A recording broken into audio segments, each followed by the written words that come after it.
বিসমিল্লাহির রহমানির রহিম। হযরত ইবনে মাসউদ রাদিয়াল্লাহু আনহু হতে বর্ণিত, তিনি বলেন, আমি যেন এখনও রাসূলুল্লাহ সাল্লাল্লাহু আলাইহি ওয়াসাল্লামের দিকে তাকিয়ে রয়েছি। তিনি আম্বিয়া কিরাম আলাইহিসসালাতু ওয়াসসালামদের কোনো একজন সম্পর্কে বর্ণনা করছিলেন। তার সম্প্রদায়ের লোকেরা তাকে আঘাত করে রক্তাক্ত করে দিয়েছিল। তিনি নিজের চেহারা থেকে রক্ত মুছা অবস্থায় বলেছেন, হে আল্লাহ, আমার সম্প্রদায়কে ক্ষমা করে দিন, কারণ তারা জানে না। বুখারী মুসলিম। হযরত আবু হুরায়রা রাদিয়াল্লাহু আনহু হতে বর্ণিত, রাসূলুল্লাহ সাল্লাল্লাহু আলাইহি ওয়াসাল্লাম ইরশাদ করেছেন, কুস্তিতে প্রতিপক্ষকে হারিয়ে দিলে পালোয়ান হয় না, বরং যে ব্যক্তি ক্রোধ ও রাগের মুহূর্তে নিজেকে দমন করতে পারে সেই প্রকৃত পালোয়ান। বুখারী মুসলিম।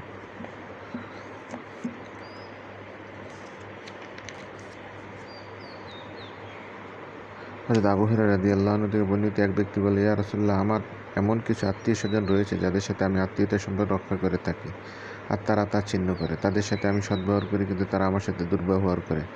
আমি তাদের সাথে সহনশীলতার আচরণ করি, কিন্তু তারা আমার সাথে মূর্খতা স্বরূপ আচরণ করে। রাসূলুল্লাহ সাল্লাল্লাহু আলাইহি ওয়াসাল্লাম বললেন, তুমি যেরূপ বললে, ঘটনা যদি এরূপই হয়ে থাকে, তবে তুমি যেন তাদের মুখে গরম ছায়ের স্ফুলিঙ্গে ছুঁড়ে মারলে, অর্থাৎ এরূপ আচরণের জন্য তারা গুনাহগার হয়।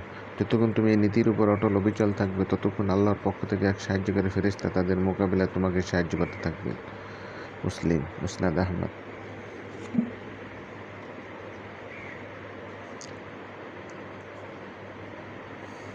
হযরত আবু মাসউদ উকবা ইবনে আমির বদরি রাদিয়াল্লাহু তাআলা আনহু থেকে বর্ণিত, তিনি বলেন, নবী করিম সাল্লাল্লাহু আলাইহি ওয়াসাল্লাম এর দরবারে এক ব্যক্তি এসে বলল, অভিযোগ দিল, অমুকের কেরাত দীর্ঘ পড়ার কারণে আমার ফজরের নামাজে বিলম্ব হয়ে যায়, কারণ সে আমাদের নিয়ে খুব দীর্ঘ নামাজ পড়েন।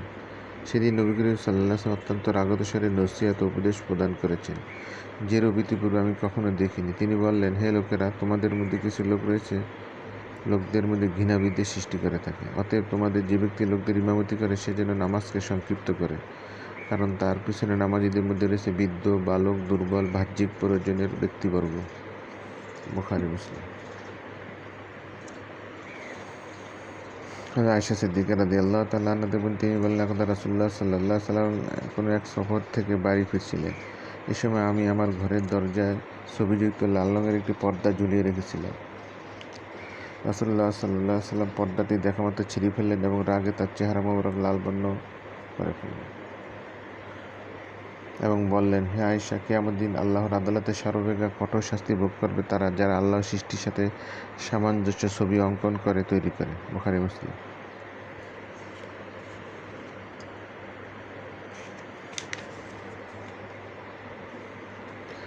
আয়েশা সিদ্দিকা রাদিয়াল্লাহু তাআলা আনহা বর্ণিত, কুরাইশগণ চুরিকারিনী মাখজুমী নামীয় দৈনিক মহিলা সম্পর্কে খুবই অস্থির হয়ে পড়েছিল।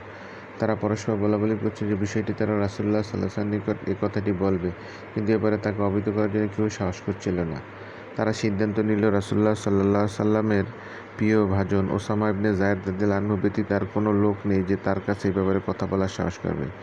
অবশেষে ওসামা রাদিয়াল্লাহু আনহু এই ব্যাপারে রাসূলুল্লাহ সাল্লাল্লাহু আলাইহি ওয়াসাল্লামের সাথে কথা বলেন। ঘটনাটি শোনার পর রাসূলুল্লাহ সাল্লাল্লাহু আলাইহি ওয়াসাল্লাম বললেন, তুমি কি আল্লাহর নির্ধারিত হদ এর বিধান সম্পর্কে সুপারিশ করছো? একথা বলে তিনি উঠে গিয়ে এক ভাষণে বললেন, তোমাদের কুর্ত উম্মতরা এ কারণে ধ্বংস হয়েছে। তাদের নিয়ম ছিল, তাদের কোনো অভিজাত শ্রেণীর লোক যখন চুরি করত তখন তাকে ছেড়ে দিত, আর যখন কোনো দুর্বল শ্রেণীর ব্যক্তি চুরি করত তখন তার উপর শাস্তির বিধান কার্যকর করত।